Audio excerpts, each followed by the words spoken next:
released recently from one of Trump's top campaign re-election advisors during a meeting with Wisconsin GOP members, where this advisor, Justin Clark, revealed that the Republicans' strategy for 2020 is to even be more active in trying to suppress the vote, so making it more difficult for people to vote, kicking people off voter rolls, that type of thing. So this is a quote from Justin Clark. Quote, "Traditionally, it's always been Republicans suppressing votes in places. Let's start protecting our voters. We know where they are. Let's start playing offense a little bit. That's what you're going to see in 2020. So obviously, that's pretty clear. One of Trump's top campaign advisors, in his own words, said that the Republicans' focus in 2020 is going to be in voter suppression. And he also said that traditionally it's always been Republicans suppressing the vote, which is true. And then, so after this audio was released, Justin Clark told the AP, the Associated Press, "Oh no, that was what I was saying was just in jest. It wasn't true. I was just making a joke. I was just trying to be funny," which is, obviously he was trying to make up for some pretty damning disclosures that the Republican strategy for Trump in 2020 is to illegally kick as many people off the voting rolls as they can, because they realize they don't really have a shot standing up with their just policies and ideology alone, especially if Trump was to face a candidate that excites the Democratic base, and there would be high voter turnout. I'm looking at you, Bernie Sanders, because the Republicans have nothing to offer when we have a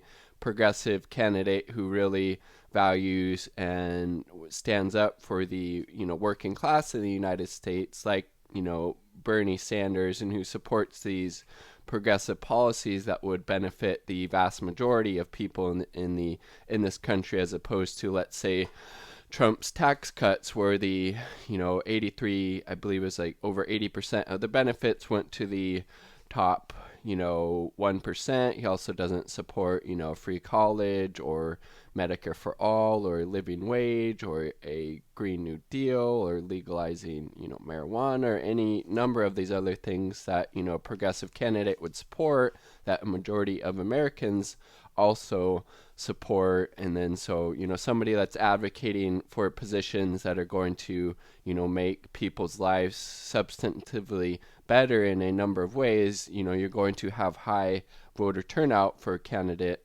like Bernie Sanders or somebody else who's advocating for those populist progressive positions. There's going to be more people turning up to vote, and the Republicans would have no chance at that point, because what their candidate is offering isn't going to materially benefit the working class, like a platform that's being advocated for Bernie Sanders. So they realize that the only way that they can get Trump reelected is to actively try to find as many ways, especially in these crucial swing states like Wisconsin, to disenfranchise people, because again, that's the only way there would be able to be a progressive populist candidate like Bernie Sanders, because again, the Republicans have nothing to offer policy-wise on these things that are going to benefit the working people, and they realize that, so they have to find as many ways as they can to gerrymander as well as to suppress the vote. So democracy isn't able to take place, because if it was, then they wouldn't be able to stay in power. And then during the speech, he also laid out a lot of or part of Trump's 2020 re-election strategy, and that's by focusing on some of these same states that were really crucial to him getting elected, I should say, in 2016. That being Wisconsin, Michigan, and Pennsylvania. So states referred to as the Rust Belt, because they used to have a lot of manufacturing there. And I think Bernie against Trump would do, really well in those states. And we've already seen in Wisconsin in particular, the GOP, the Republican Party there, actively trying to suppress the vote. I believe there was a voter suppression measure that was enacted there recently that kicked off around 230,000 people off the Wisconsin voter rolls, which was around a 7% reduction in the overall, people who would be eligible to vote. And they obviously, as Justice Clark laid out, they know where their Republican voters are, and they know in the other kind of districts where they don't have, any support or very much support. So obviously these measures in Wisconsin and other places going forward will be, targeted at Democratic voters or certain areas that lean, Democrat. And if you aren't part of the wealthy oligarchic elite, then you really have no reason to support Donald Trump or really Republicans in general, because that's all they really are concerned about, and that's very evident in the policies and positions that they advocate for, both rhetorically and then once elected to Congress or the presidency. Our only candidate who's really worth supporting, in my opinion, is Bernie Sanders, because he's been so unequivocal for many decades about his support for the working people in the United States, his support for Medicare for all, his fairly, rational and well thought out foreign policy.